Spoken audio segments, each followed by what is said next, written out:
Hello everyone, welcome back to another live stream. I hope everyone is doing well. Thank you so much for everyone who's been waiting for me. And thank you for everyone who's joining me as and when. This live stream is primarily for you, viewers and subscribers, to open the space up for you to participate, join the conversation and ask questions. And of course, I'd be happy to address as much as possible.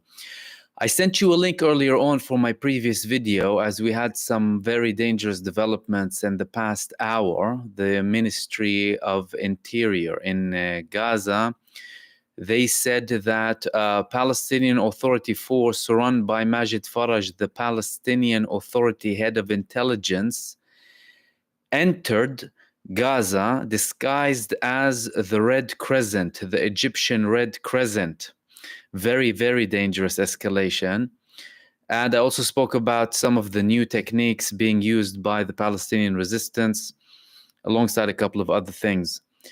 The latest update from that, and I'll move on to what we wanted to speak about tonight in this video, is that the Palestinian resistance arrested 6 people from these forces, and they're gonna arrest some more people. Most likely, some of the people who are heading this traitor ring that's serving Israel and looking to destabilize the cohesion that Israel failed to destabilize so far in Gaza. Israel worked very, very hard to destabilize the situation in Gaza and cause frictions between the population and the resistance and the civil forces and the resistance, anything to undermine the Hamas rule, but they're failing miserably. They're not able to succeed in any of these things. And now obviously they're trying to go through Palestinian Authority forces that are also clashing with the Palestinian resistance in the West Bank. Imagine that during the Palestinians' most catastrophic period after the Nakba in 1948, some Palestinians choose to be on the wrong side of history, supporting the occupier, the genocidal, satanic death cult. Imagine that. So this latest attempt in Rafah, it could go many ways, really. If the Palestinian resistance so far, they arrested so many people, that's a good sign. If not, the problem is Israel could let them in through many different areas. This is what people need to understand, because Israel's occupying Gaza. They have forces getting in and out. Obviously, you have limited control over the ground, but they can let these forces in not only from Rafah, but from all of the other parts that they have access to Gaza and enter through there. So that's very dangerous. But the thing that's frustrating Israel very, very much is the fact that the tribes and the other forces in Gaza, apart from the Palestinian resistance, they're showing a united stance against these Israeli attempts, this malicious attempt to destabilize Gaza, despite the fact that they caused so much destruction and havoc in the past 6 months. And now they're attempting it with the Palestinian Authority forces. This could also do with the planned invasion of Rafah, because Israel hasn't been able to establish itself properly, and to conduct such a massive attack on Rafah, it would require them to have some sort of forces that are aligned with them. And clearly, the Palestinian head of intelligence and his forces, they took up the mission, getting good chunks of money from Israel, and they're on a mission to destabilize Gaza and potentially hand it over to the traitor Palestinian Authority in the West Bank. That's what I wanted to talk about. Is very important, although I spoke about it in my previous video, but we've had another update very recently that I wanted to update you with. However, with regards to the topic of tonight, and I'll obviously open the space up for all of your questions that you can start asking from now, or comments. I'll try and get through all of them. Benjamin Netanyahu, he previously had a pacemaker, right? He had an operation. Now he has another operation. He's going to be fully sedated. Hernia, right? And he's handing his responsibilities to Yariv Levin, his deputy, who's also in charge of the Ministry of Justice. This is the man who has been running the judicial reform attempt. This man is highly criticized and highly controversial in Israel. And now he's acting on behalf of Benjamin Netanyahu. So if anyone has good wishes for Benjamin Netanyahu, you can start wishing him all sorts of good things so he can recover well after his operation. The second thing that I want to talk to you about, obviously, there's conscription attempts against the ultra-Orthodox community in Israel that we spoke about many times. Israel is taking more and more steps to put pressure on the ultra-Orthodox community in Israel. Obviously, they said, we're going to make it law now. You're going to have to go to the army. They responded that we're not going to the army. And if you try and force us, we will immigrate en masse from Israel, talking about 1.2 million, add to the over 3 million who already left Israel. Then they started taking off financial support from what they call the yeshivas that are in charge of the religious teachings in Israel. So they're defunding them as of the 1st of April, tomorrow. Now they are sending groups that promote the Israeli army. One of these groups is called Achim Leneshek in Hebrew, which means brothers in arms in English. They advocate for people to go and support the army. They also have a group of people who also participated against the judicial reform, but they're supporters of the Israeli army. They went to a neighborhood. They went to an ultra-Orthodox neighborhood called Me'a Sha'arim in Jerusalem, well known to be an anti-Zionist community, by the way, the ultra-Orthodox religious community in Me'a Sha'arim, as with other parts, really, of ultra-Orthodox communities inside of Israel. To them, obviously, Zionism is a secular movement. They do not respect the teachings of Judaism. And to them, it's the Torah that matters and not what Zionism says and tries to do. Obviously, they've had their fights with the state here and there, but technically, they're in the coalition of Benjamin Netanyahu. He relies on them heavily for his coalition. That's why you will hear Benjamin Netanyahu having the lower tone when it comes to the conscription, but he let other people take the lead, such as the defense minister, who to some extent is more or trying to have more of a reasonable tone with them, but some people are way more forceful. So this group, Brothers in Arms, they went to this neighborhood in Me'a Sha'arim in Jerusalem, and they started protesting and asking these people to join the army, because to them, everyone should join the army. You're not exempt. We're supporting the state, and you should also participate. Anyways, clashes broke between them and the people over there. And this is not something new, by the way. So if you see many images of religious, ultra-Orthodox Jewish people in Israel being beaten, for example, by Israeli forces, that's a very normal sight in Me'a Sha'arim, and some of them are very vocal in their support for the Palestinian cause. So they will raise Palestinian flags in some parts of these neighborhoods, and they will persist. Then Israeli forces will come, they'll beat them, they will arrest many of them, they'll ask them to take the flags down, and now they obviously are on a bigger offensive against the ultra-Orthodox community, and it doesn't seem like they're backing down. By the way, the ultra-Orthodox community, they're showing a fierce stance against the establishment in Israel that's trying to conscript them. To them, it's against the teachings of Judaism. It's important for them to learn the Torah, and to them, you cannot run a state without having people who are dedicating their lives for the religion. So things are escalating there, and that's the main thing that I wanted to talk to you about in the live stream.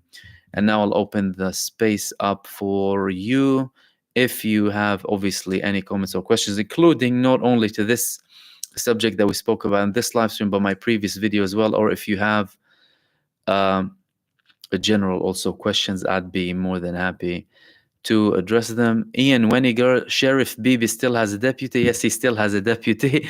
Like him, really. He has to have a deputy. Aligned with his ideology, of course. And he's a very controversial figure, by the way, his deputy, Yariv Levin. Like I said, this man has been pushing for the judicial reform in full force, despite heavy criticism from many parts in the Israeli society and Israeli politicians as well. But he's tied with Netanyahu. He's his right hand, so of course he will take his position. Let's see if you have any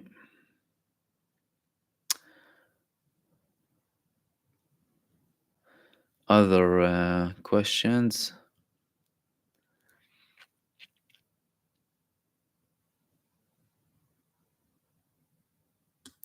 Blank Stares is also commenting that it's so disturbing to see the Palestinian Authority, I think, betraying their own people in this way. I had some vague idea that the PA was a little shady, but never knew they went that far over to the dark side. Well, clearly, and there's no way to sugarcoat it, really. We're here to say things as they are. The Palestinian Authority has been planted there to serve Israel and Israel's neo-colonialist, expansionist ideology in actions, not only in words, not only in politics, on the ground. They serve Israel. In many cases, they imprisoned people on behalf of Israel and then handed them to Israel. Now they're fighting Palestinian resistance forces that Israel is finding it difficult for them to reach. They're doing it on their behalf. I spoke about in the previous video that they had battles in Tulkarem, particularly yesterday, in the market, actually. And there was one civilian who was targeted because of the fire exchange. They were looking for one of their leaders. They're called Abu Shuja, and they managed to run away. Obviously, the resistance, they didn't get hold of them.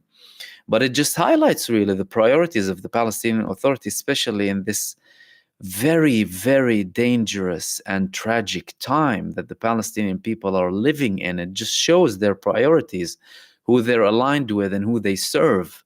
And that could be due to many reasons, of course, not only the ideological path, but money, corruption, and perhaps they could have many things on them. The Jeffrey Epstein networks, you have similar things happening in the Arab world as well. And for people who don't know, approximately 16 years ago, Israel published images, not really good images, of a leading figure in the Palestinian Authority, almost without any clothing. They set him up, basically. And they were sending a message back then to the Palestinian Authority President Mahmoud Abbas. This guy resigned. And this was a warning sign that, hey, we have more on you. So it could be a variety of things, really, that they have against the Palestinian Authority. But to say the least, really, it's a shameful betrayal from the Palestinian Authority in the West Bank and what they're doing. And thank you for everyone joining us and greeting as and when. Let's see if you have any more comments or questions here.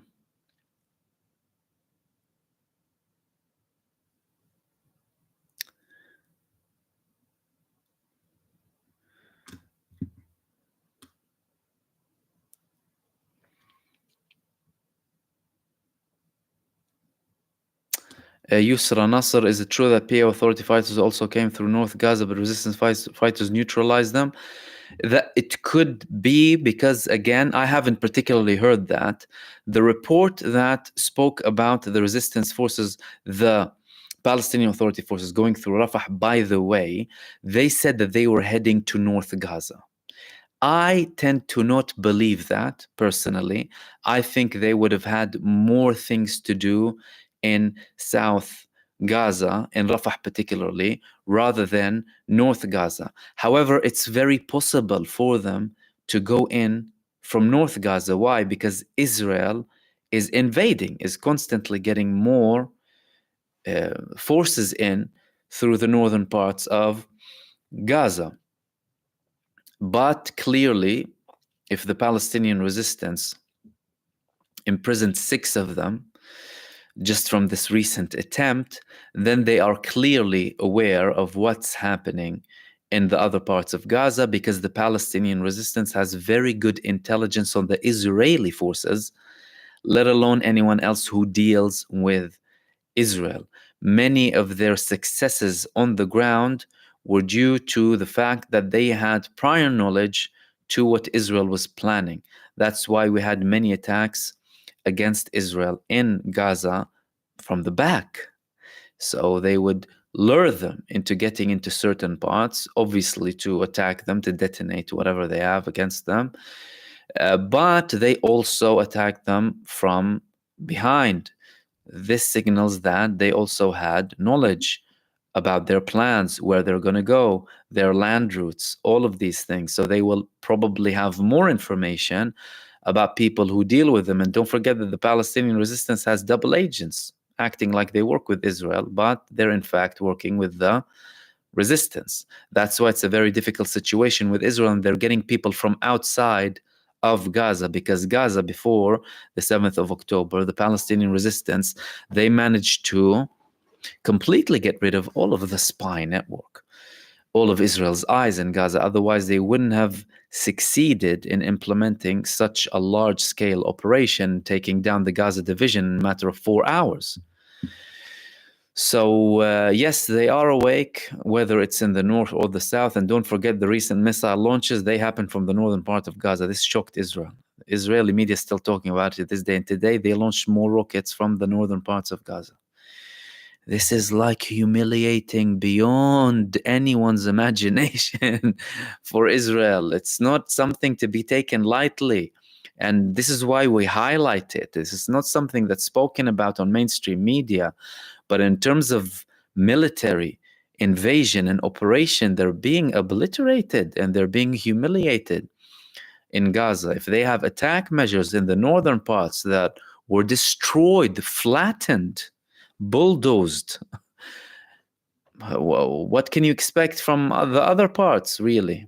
And what's happening next?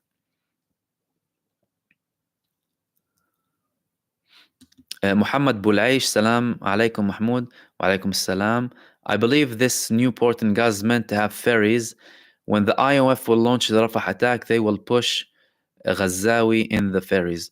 This is a possibility, indeed. Again, this port, this pier, is very ambiguous. There were no clarifications about it. Who's going to manage it? Who is going to take down the aid? Logistics. They've ruined the infrastructure.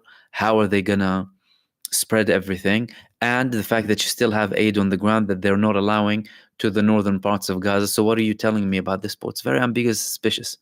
Other people said it's a preparation for international force to get in. And then you had the theory of gas exploration as well, even though I think it's way less likely. But it's ambiguous, and the Palestinian resistance sees it as such, and they've sent their messages through their frogman attack on Israel just over a week and a half ago that we spoke about, that we're here, we're seeing what you're doing, and the message that they sent today about the Palestinian Authority, forces that belong to Majid Faraj, the head of the Palestinian Intelligence in the West Bank, that we will treat them as we treat the Israeli occupation. So everyone needs to know that.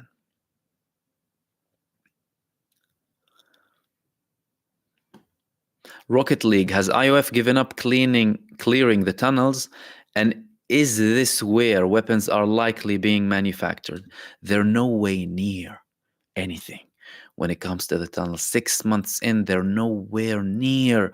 And as a matter of fact, they declared over 3 months ago that the tunnel network in Gaza is beyond what they ever expected. So they previously estimated the network to consist of 400 to 500 kilometers of networks. Now they're saying it could be double or quadruple.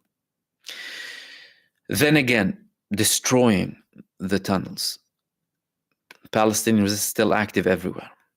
And they have dummy tunnels with openings that they lure the Israelis to and detonate their devices in them as they try and go in. In terms of manufacturing, this is most likely in some parts of because the tunnels, you need to remember, this is a network. It's not just tunnel. There's like tunnels leading to rooms, leading to manufacturing facilities, leading to leadership, command units, leading to many things you have under the ground in Gaza beyond what everyone really reported and beyond what the Palestinian resistance showed, because clearly they would keep many things secret. That's why they're proving to be very successful. So they're nowhere near, and the manufacturing does happen inside many of the tunnels or parts of them. And clearly Israel that hasn't even begun exploring really. And if they still have this delusional idea of taking down the tunnels, it's going to have to take them 20 to 30 years, and even then they will not be successful.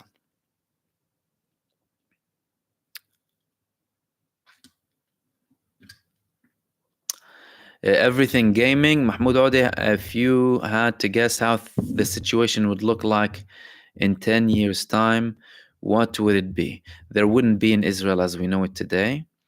That's for sure. You could have potentially a stable country that has a mix of Palestinians and Israelis. There could be still tensions or lack of stability to an extent. It doesn't have to be the ideal situation. It could be a better solution. I tend to believe that Israel as we know it is done. In 10 years' time, it will no longer be. However, there will be something there. There will be some Israelis who live now. There will still be some of them there. And we will see a different type of state.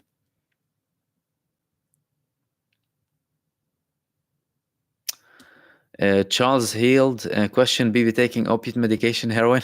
Look, I don't know.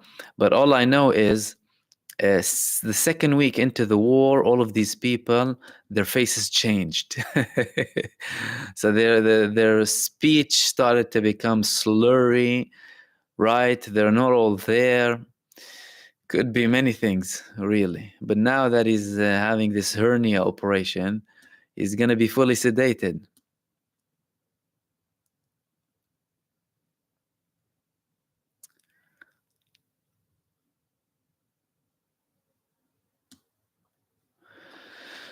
New Quinn 22, the PA caught on the side of Palestinians during the Second Intifada. After that, when Israel turned them into collaborators. Okay, so let's go back a bit of history. In the early 90s, when they started with the Oslo Accords, you obviously had Yasser Arafat. Yasser Arafat was considered a big terrorist for Israel and many other Western countries. But later he had a Nobel Peace Prize alongside Yitzhak Rabin, the late Israeli prime minister, who was assassinated for attempting to reach a peace deal with Yasser Arafat and give the Palestinian people a state. In the 90s, the situation was a bit hopeful. There was a bit of a give and take. However, the Palestinian Authority forces still conducted actions against the Palestinian resistance ever since the 90s. Not to the extent that we see today. During the Second Intifada, you're right, they had more of an alignment with the uprising of the Palestinian people, not officially, but through some of their forces. Now, Yasser Arafat, despite many people criticizing him, many people call him a traitor, he didn't submit to all of Israel's demands. That's why he ended up being assassinated. He was poisoned. All of the checks following his death proved that the man was poisoned. It was an unnatural death. That's why he was besieged. Israel had a siege on his office in Ramallah.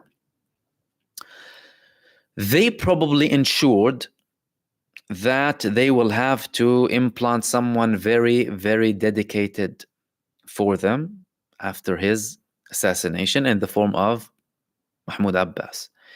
The question here is, if you were surrounded by people who are like Mahmoud Abbas, then what are you?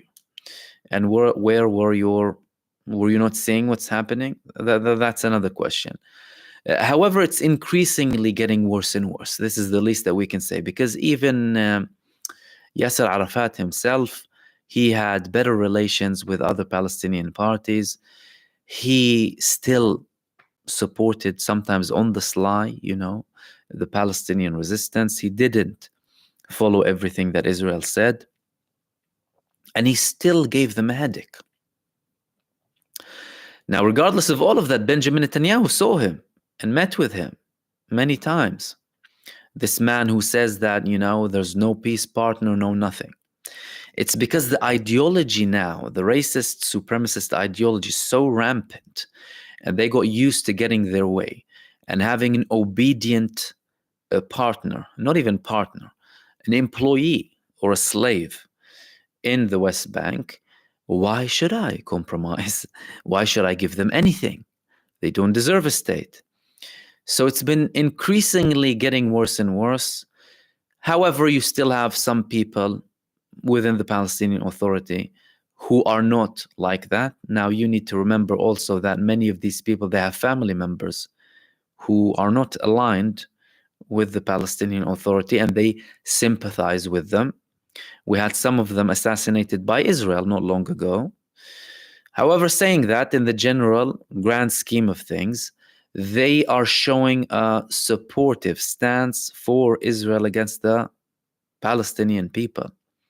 I mean, this shameful position from the head of the Palestinian Intelligence, Majid Faraj, who we spoke about just a few weeks back, and some of these plans of him taking over a force, now they're clearly trying everything. They're trying every single thing to make things even slightly better for themselves, and they're not succeeding in anything.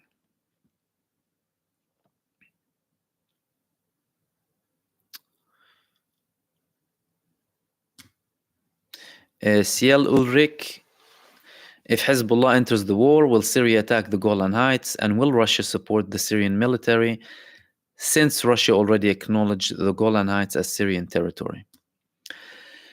If Hezbollah and Israel have an all-out war, it's not necessary that Syria will get involved officially as a state. They will provide logistic support, they will provide weapons through them, all of the weapons channeled through Syria, expertise, support from Iran, all of these things, but that doesn't necessarily mean that Syria will be directly involved. That's number one. If it does reach a stage where Syria will be, as a state, directly involved, then there is likelihood of more Russian interference. Why? Because when the Syrian government was about to collapse, Russia intervened, and they had forces in Syria because the US and other international forces started to have forces in Syria. So any threat to Syria as a country will involve Russian interference. Similarly to any action against Iran, by the way. If any action is taken directly against Iran as a country, you will see more involvement from Russia and potentially China as well.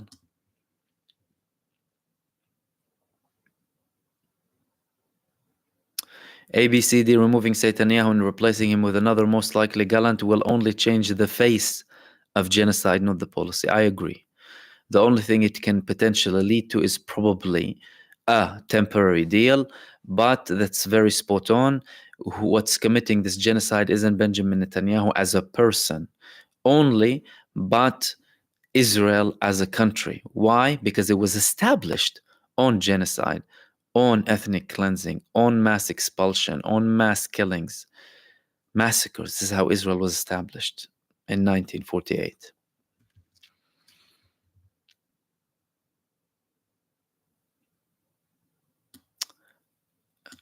Grammy B and NC, can you explain a little more about what you mentioned regarding the PA guy disguised as a red crescent? I don't know what the meaning is, particularly for the escalation. Okay, so I'll clarify on that. I'm sorry if I wasn't clear enough.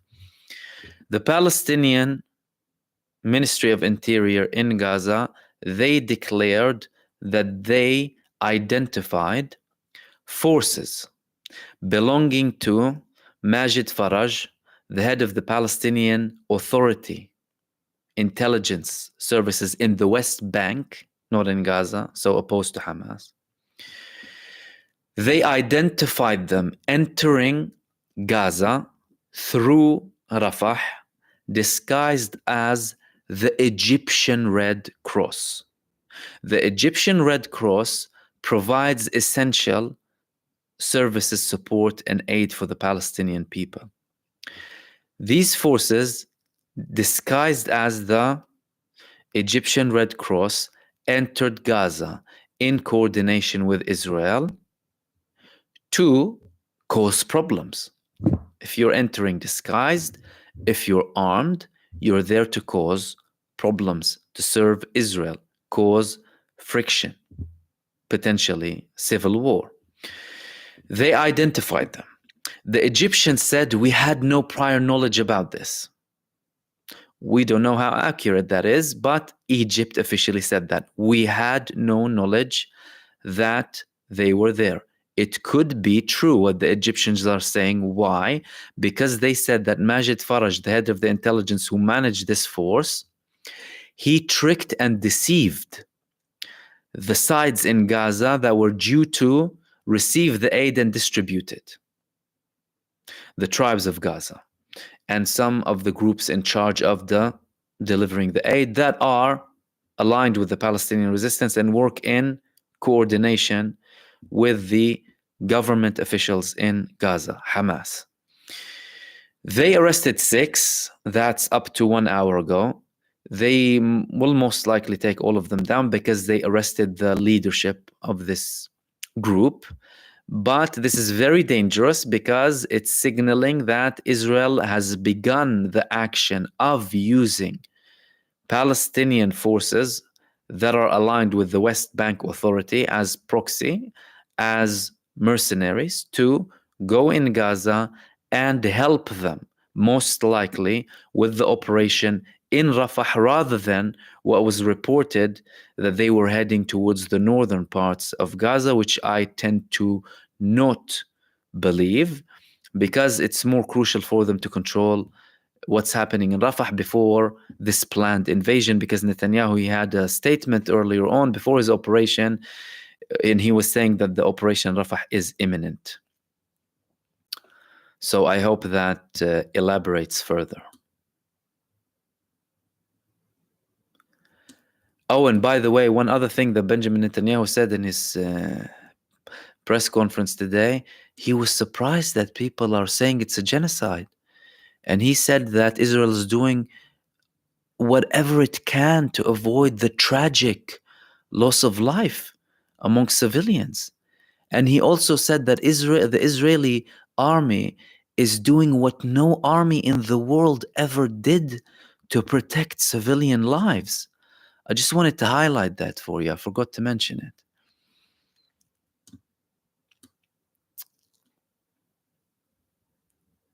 Okay, let's go to your next question.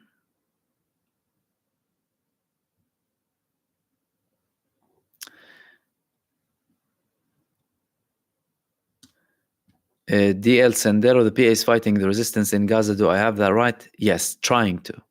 Not fighting actively, trying to. They already learned their lesson in 2007, and I'm sure they still have memories, but they're trying to, with the help of the Israeli army.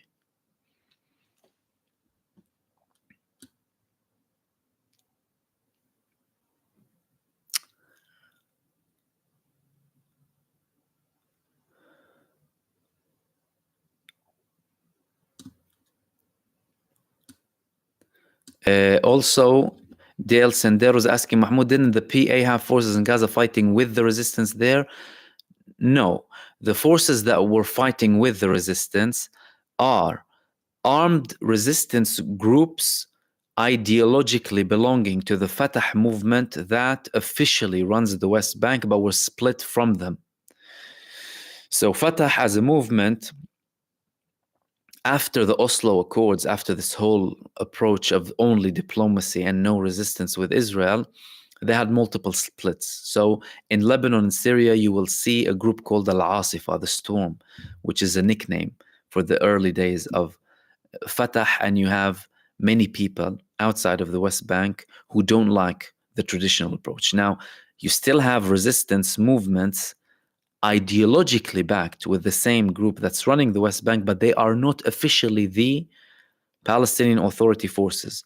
They even undergo checks in the Palestinian Authority forces before they employ them to see where they're ideologically aligned, if they have sympathy with the resistance, to make sure that they do as they're told, because they had problems as such, and they still face some of these problems to this day. So the forces that we're talking about are directly linked with the Palestinian Authority, not groups that split from the Palestinian Authority and are aligned with the Palestinian resistance, similarly to the situation in Gaza.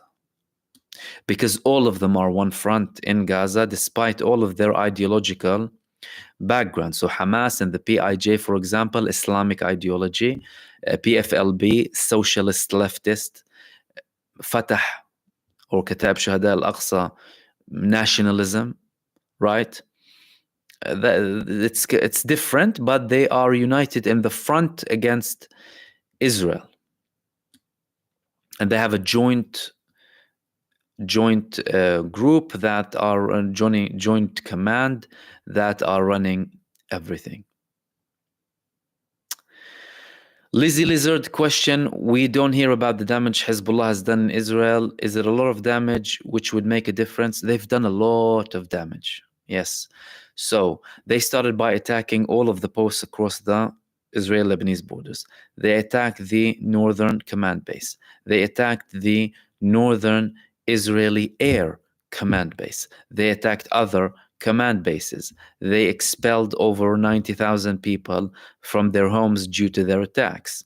This is causing a lot of friction in Israel because the Israeli state is supporting them, giving them hotels, alternative accommodation, and these people are refusing to go back. Some of them have already purchased permanent houses in central Israel. Not sure how much that would help, but hey, they did it. So it's a lot of damage that they have caused. However, to the level of damage that Hezbollah can potentially cause, it's limited. And it's limited from Hezbollah's perspective for multiple reasons. Number one, not attracting a full-scale war against Lebanon. Why?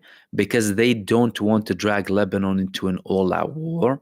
Not everyone in Lebanon is aligned with Hezbollah, but they are doing this strategically to drag as much force as possible, as much energy, as much resources from the Israeli army so that they don't take their complete freedom and liberty in their genocide in Gaza.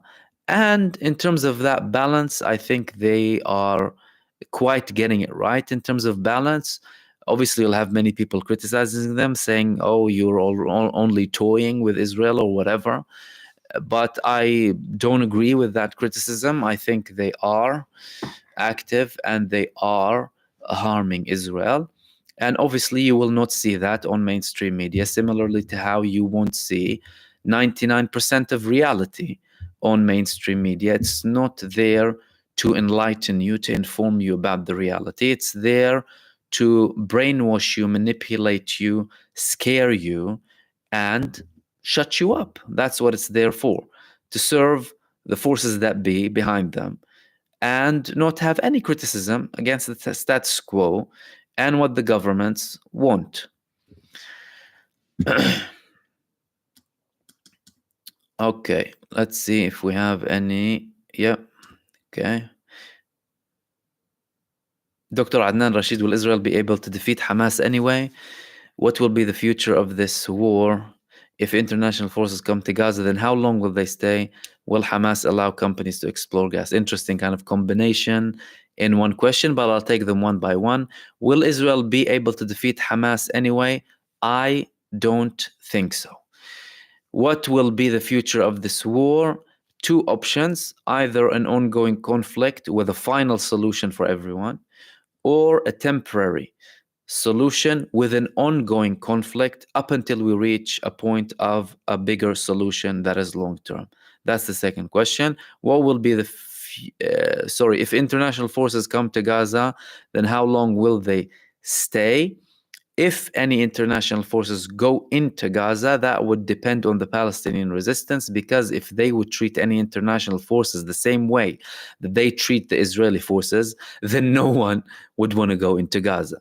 You have the Israeli army showing unwillingness to fight. They're missing soldiers. People are refusing to go to the war and serve in the army. Millions fled, including the son of the prime minister himself. The ultra-Orthodox community, who are refusing to serve in the army and agree to this conscription attempt, they're proving to be a very difficult task for Israel. Why on earth would an international force want to go there?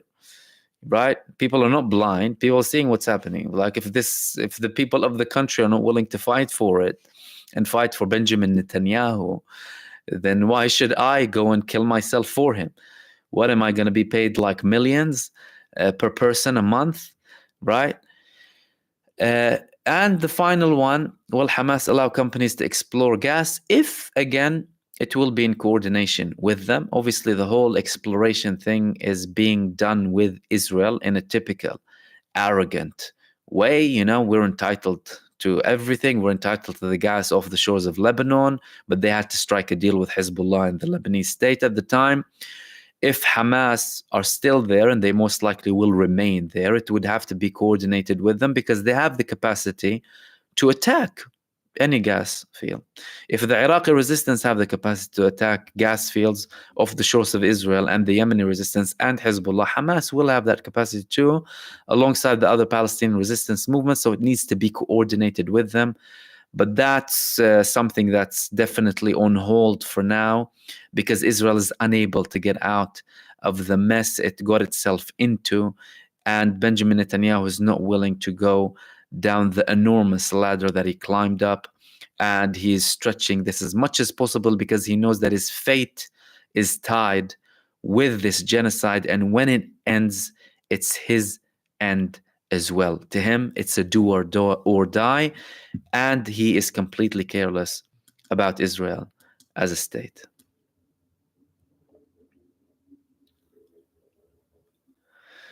Let's see if you have any more questions. And thank you for everyone participating and joining us as well. Welcome to the live stream, anyone new to us.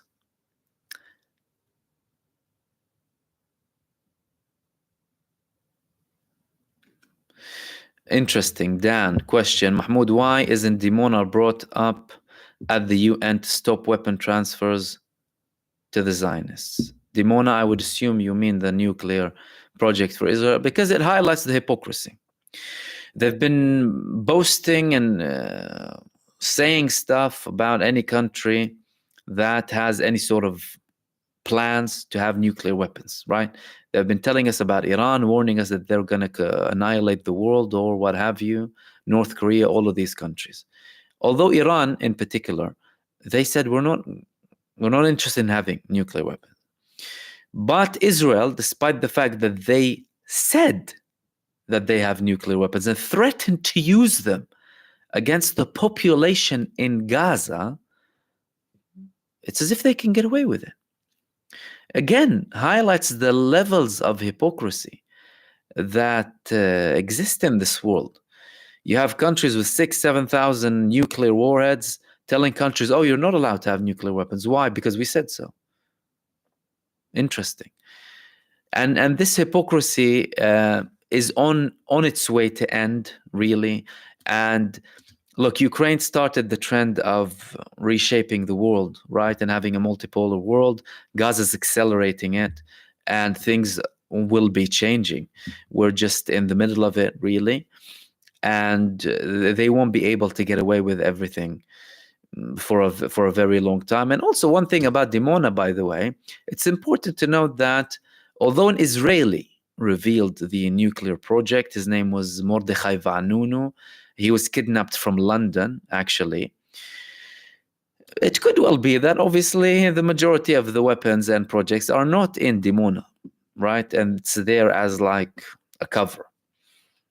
However, it just highlights the levels of hypocrisy that exist, really.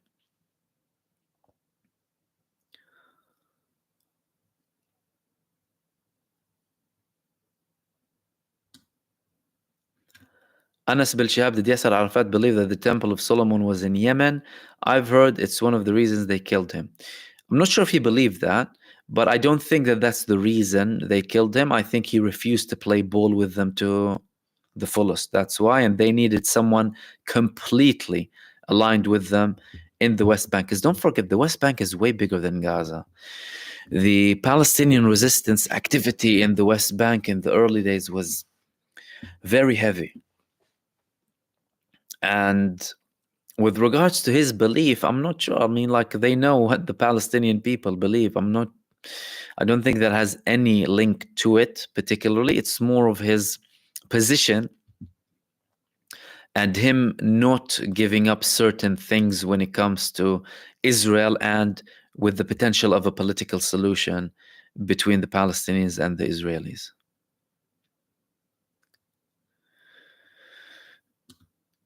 J Boogie Fire. Question: why have Saudis and Emiratis stopped issuing public statements about their position on Gaza? Because the more they speak, the more they highlight their position, right? Their apathy, their complicity with genocide, how would we call it? I mean, if the Emirates is providing a land route to Israel whilst Israel is starving the population of Gaza, it's a lose-lose for them if they talk, because they know they're on the wrong side of history when it comes to this, and they're already receiving lots of criticism about their position. And every time they talk, they expose themselves even more and more. So to them, they thought maybe damage control, perhaps, so we'll talk less.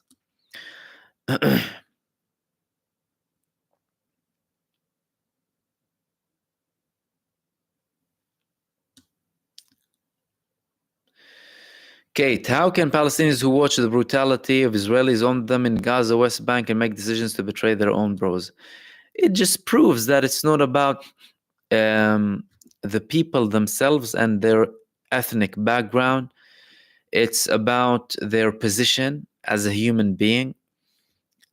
However, I must say that it's exceptionally low to take such a position from a person who is Palestinian. I mean, really, it's your people going there. From my perspective, it could have been me living in Gaza.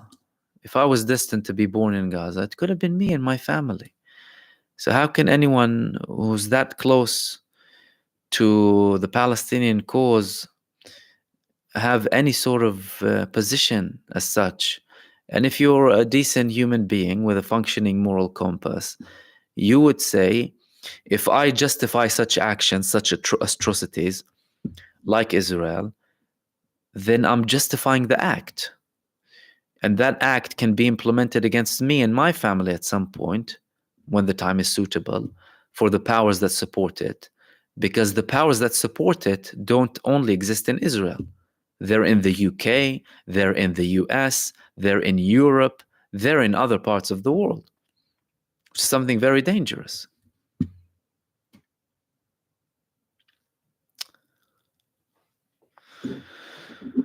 Let's go to your next question.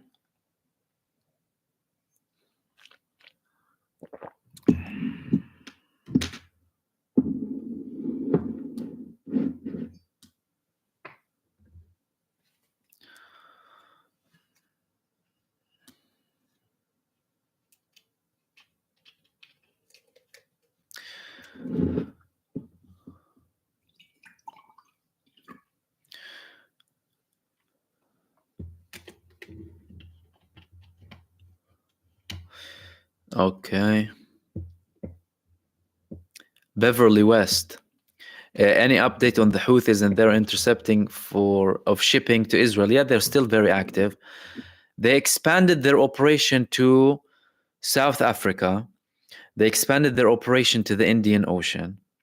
And we had this joint drill between Russia, China, and Iran not long ago, simultaneously with the largest drill in decades for the NATO and the US to the north of Scandinavia, where 90,000 troops will participate during the course of 6 months. So you're having more of a coalition here when it comes to the resistance. And the Ansarullah, or the Houthis as they're known as, they are introducing new weapons and new method attacks. They showed their submarines, hypersonic missiles, the expansion. But to this day, they still state that they're targeting only Israeli ships. Yet you had a genocide coalition forming to go out against them instead of going against a genocidal state, committing a mass murder, a genocide against the Palestinian people. Val Bowen, okay, interesting question. How do you think the change of the Turkey elections going to change things for the country? Look, many people in Turkey are not happy with the fact that Erdogan stated that he would do things and he hasn't. In one of his latest speeches in Turkey, he said that Netanyahu, we will send you to God. Election speech. After 1 month of the genocide, particularly during the 100th year commemoration of the establishment of the Turkish Republic, he mentioned that it would be possible for Turkey to intervene militarily. That raised anticipation. He's obviously increasing the tone because some people in the opposition are not happy with his position, and many of the Turkish population. Is he going to still get his way in the elections? Could well be, because don't forget, many people support him, and many people justify his position by linking his position with the fact that he's still a NATO member and close to Europe and his relations with the US, etc. However, if, let's say, a different government came in Turkey that is taking a harsher position on Israel, will they take action? That would have implications. So, my estimate is that no country, regardless of anyone leading that country, will take any military action against Israel unless their sovereignty and their national borders, their national security is compromised. Why? Because that would mean they would have military, judicial, and political implications on an international scale that would be enforced, unlike when it comes to Israel, that has been convicted of genocide, ordered to stop the genocide, ordered to allow medical aid in by the highest court in the world, yet they're doing whatever they want. Leaders of these countries are aware of it. This is not to justify their position. This is just to highlight to people why they do what they do, and so that people won't expect too much from these countries. Like many of the criticisms that Erdogan got during this genocide was the fact that he spoke about a potential action and yet he didn't do anything. Whereas Egypt, they never threatened to take military action. They remained diplomatic to the T. De-escalation as much as possible, but they did things to damage the completion or full implementation of the genocide. Now, as an observer, I would rather someone doesn't say something and does it, right? Or doesn't do it, then someone who actually says, I'm going to do this, but then he doesn't, or I have the capacity to do something, and then I won't do it. And that's what many people in Turkey are frustrated with when it comes to Erdogan, particularly. And when it comes to a different government, I'm not sure that their position will be exceptionally different to Erdogan's position. That is, unless there is a direct threat on Turkey as a country.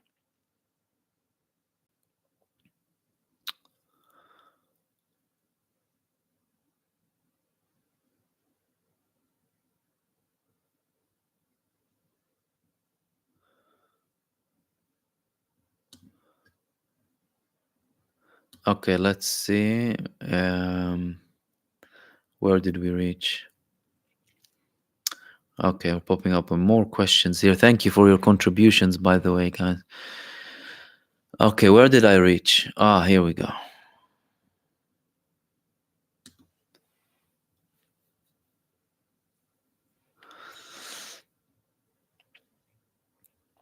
Kate, why the Palestinians are not rising against the Abbas, the Palestinian Authority? There are actions against the Abbas and the Palestinian Authority, but you need to remember it's a police state over there, and outside of this police state, there's a military state called Israel.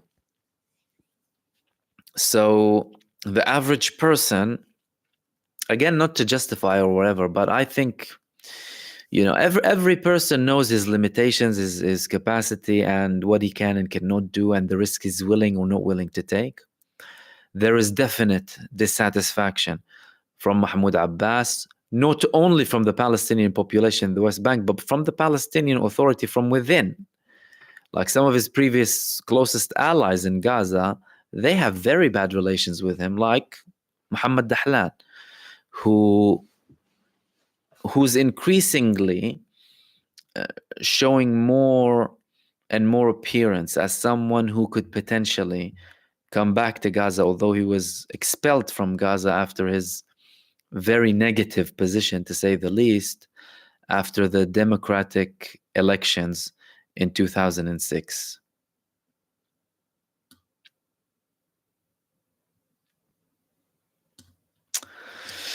Richard Clark, question, Mahmoud, what do you think about the proposal put forward by the Foreign Minister of South Africa for the US to send troops to Gaza, safely escort the 8 trucks into the Gaza Strip? I actually haven't heard that proposal, but what I think about it, I think it could potentially be dangerous. Why? Because it's putting some sort of faith in US forces. This is the same country that's enabling the genocide. In many cases, the US government is way worse than Israel for enabling it.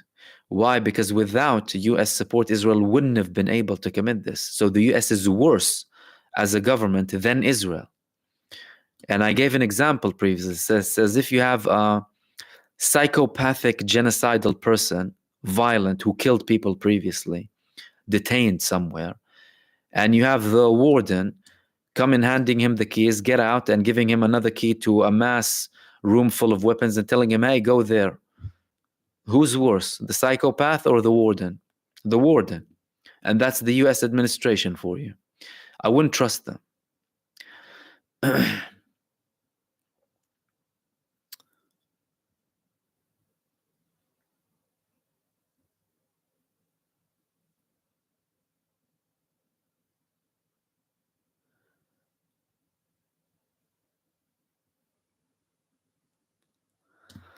Ortho Justice, what has the PA achieved under Abbas? Good question. Sadly, I think nothing, and may have even resulted in the Palestinian case regressing. Please comment. Absolutely, the Palestinian case regressing. This is the thing here. The path of the Oslo Accords since 1993 proved to be a massive failure. Why?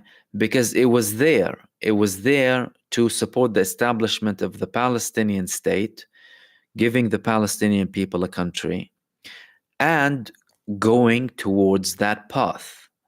That path has been obliterated ever since the assassination of the Israeli prime minister who was leading the process in Israel, where there was some sort of hope. The question and the criticism here is, if you saw this failure year after year after year, if you saw expansion of settlements year after year after year from 120,000 to almost 1 million, right? If you saw disregard of international laws, if you saw another party not playing ball, not giving you any rights, killing more people, building more walls, more checkpoints, making life miserable for people, someone who needs to go from A to B in 15 minutes, they'll do it in 5 hours because of the checkpoints.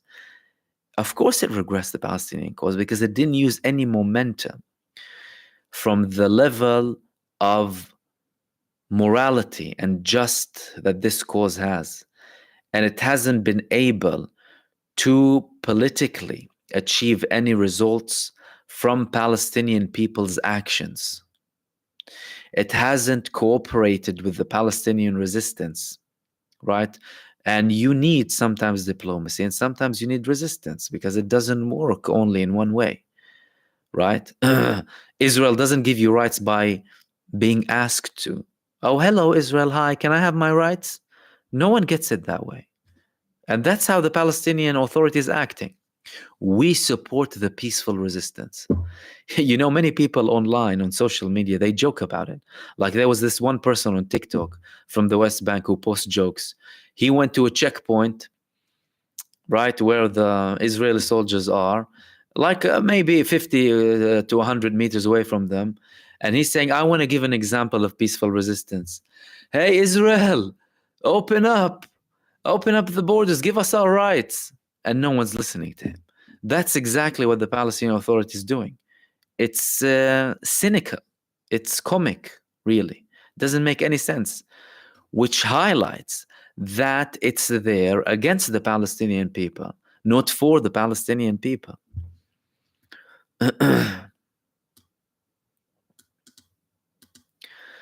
Henry, incredible. There are 3 types of lies. Lies, damn lies, and hasbara. You know, I have something coming. I think I'm going to post something soon about a very aggressive campaign from the Israeli hasbara that I'm potentially targeted by, alongside many other social networks. And things are changing. They're pouring in billions. I might speak about it in the coming days. Billions they're spending.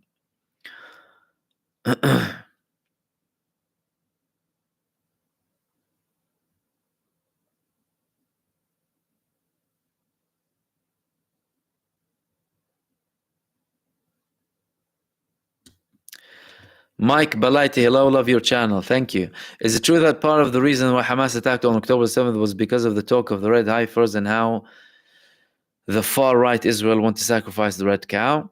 I don't think that's directly linked. Look, Al-Aqsa's always been something that Hamas focuses on. Many escalations previously started because of Al-Aqsa.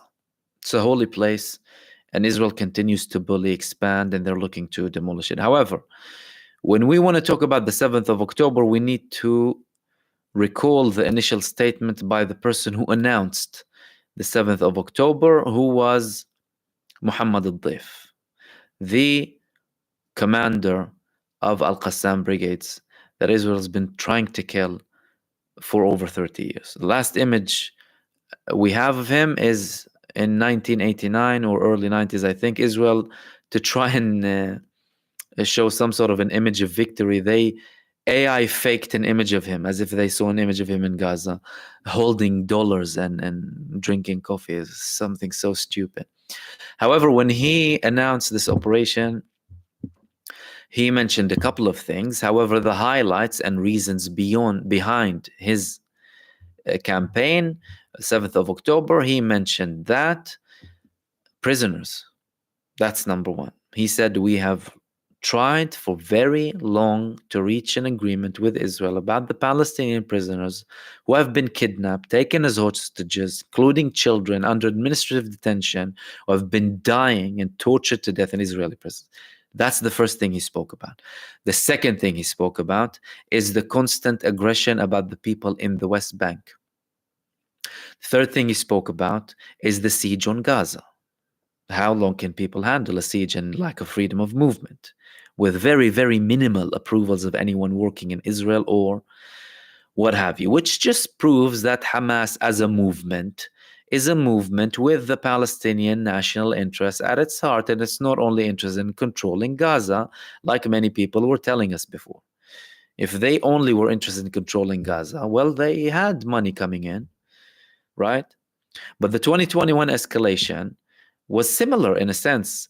It wasn't related to them in Gaza. It was related to a protest taking place in Jerusalem, a march, a hate march, a genuine hate march, right? Not like the fake hate marches that they label Palestinian protests as shamefully across the world, where they chant, to kill Arabs. They,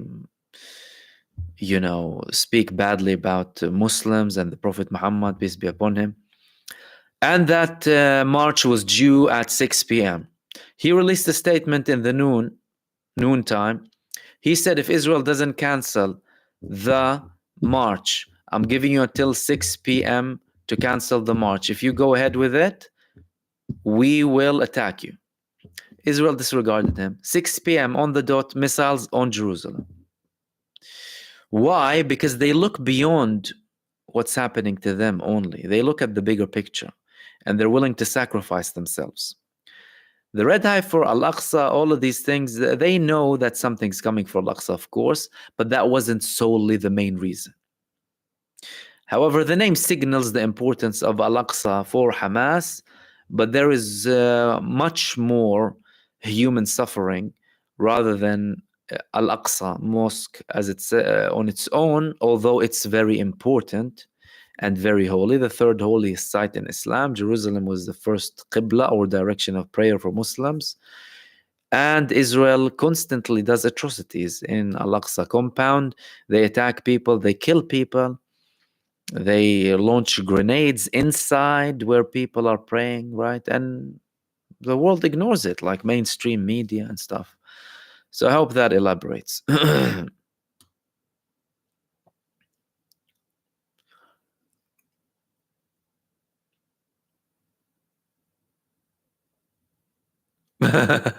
Springs, I never believed in reincarnation until Adolf Netanyahu appeared on the scene.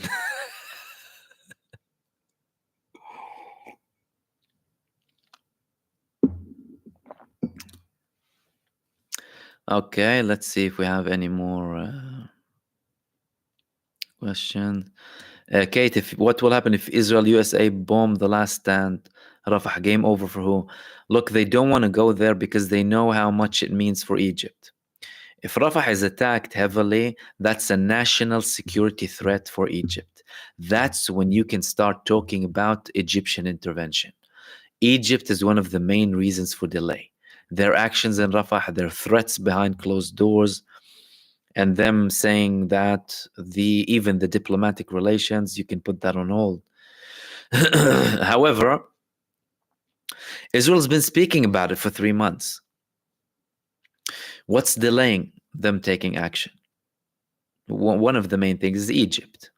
And the US not underestimating the position of Egypt as a stabilizing strategic country in the region that has the Suez Canal in it, channeling all of this trade. 15% of international trade, if not even more? It's very, very important for them. But Israel always shows arrogance, typical. It will probably be game over for Israel before anything else. Egypt's not going to be quiet if they completely bomb Rafah and the Palestinians completely go into Rafah and Sinai, and that's why they had this camp to prepare for an influx. Why? To show Israel that even if you expel the Palestinians, we will have them and you will have to take them back. It's not going to work. Since when did Israel start talking about allowing safe routes to the north? Why didn't they speak about it before? because everyone knew what they were planning. They were planning to bomb the borders, bomb the Palestinians from the back, force them to go to Egypt, because they know there's over 1 million Palestinians there, 1.3 million in Rafah. Imagine how catastrophic that is, by the way. So it will be bad on Israel primarily. Because think about it. They say the last resistance hubs, 4 brigades. Did you get rid of them in anywhere else in Gaza? They're attacking you in the most northern part of Gaza, launching missiles from North Gaza. Launching missiles isn't something to be taken lightly. You know, I need to remind people, you're exposed, you're showing where you're launching from, and there's a trail that they can track. So, and they're being attacked in every part of Gaza. They haven't accomplished anything against the resistance all across of Gaza.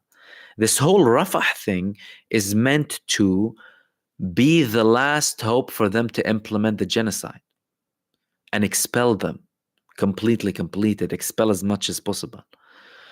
But they're having obstacles. They're having obstacles from Egypt. They're having obstacles from within. They're having obstacles partly from the US and from the international community. Not that they care, but it won't be good for them primarily.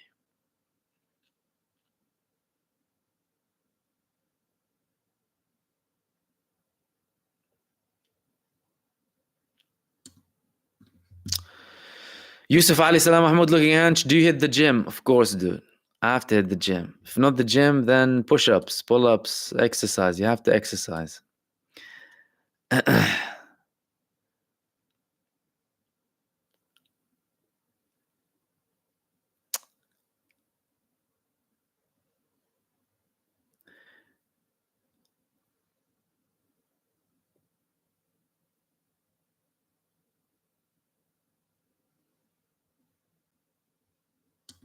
The badger. Salam Mahmoud, when will the Ummah wake up to the silence of the Arabs, deafening silence that has Palestinians' ears bleed? You know, some people are saying if Israel goes and demolishes Al-Aqsa, the people will wake up. My argument here, hasn't the death of 32,000 children, women, and innocent people, did that not wake you up? Right? That's the thing here. Unfortunately, it shows the state of the Arab and Muslim nations, and the lack of action, not just from the governments. I mean, many people in many Arab states are apathetic, by the way. You wouldn't see like some protests or activity in many countries, right? Sometimes you'll see more activity and vocal support from Western populations rather than some of the Arab countries, which is shameful. And I think what didn't, if the initial early days of bombing hospitals and killing 500-600 people all at once, if bombing hospitals and convoys of children, if all of these atrocities didn't wake you up, then you're not alive. Nothing can wake you up. You know, that's the harsh truth.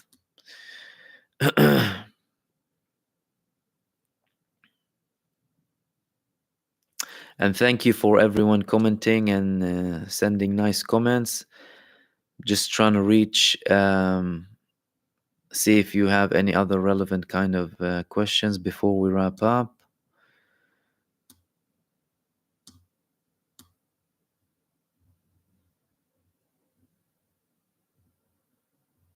No? Okay. Lovely. Okay, cool. Let's wrap it there, guys, then. Thank you so much for the super thanks. Who sent me super? Majid Hamdan. Thank you so much. Thank you for all that you're doing to keep us informed. And thank you. And thank you, everyone who's been listening, anyone who's regular to the live stream as well. Today, I tried to give you more advance. You know, apologies if I don't many times. I just do it based on my schedule. If I have the time, I will tell you. In advance. I'm going to try and do them more regularly, but you'll still obviously have my videos as well. And Tomorrow, if I'll have one, I'll hopefully update you on the community tab. Bear in mind, you won't always see my community tab or my videos because some people don't really like my videos, so they won't show them to you. They won't appear in your feed. So don't forget to keep your notification button on. Resubscribe if you have been unsubscribed, right? And engage, please. I don't usually ask, but hey, you have forces that are, that are operating against you here. Chocolate pudding, thank you so much. I really appreciate your super thanks. And everyone contributing, thank you so much. So yeah, that's the case. So sometimes I heard many people reporting to me that they've been unsubscribed or that they don't receive notifications for my videos. Something's going on. So you need to be alert, right, to my videos. So make sure you go to my channel if you haven't seen the notification. Keep the notification buttons on. Resubscribe if you have been unsubscribed by someone. And I will hopefully see you soon in the next video. In the meantime, enjoy your evening and the rest of the week. Thank you for joining in. Sorry if I missed some of your comments, by the way. I try and reach all of them, but I will obviously have more live streams that you can participate in, and I'll see you soon in the next live stream. Take care.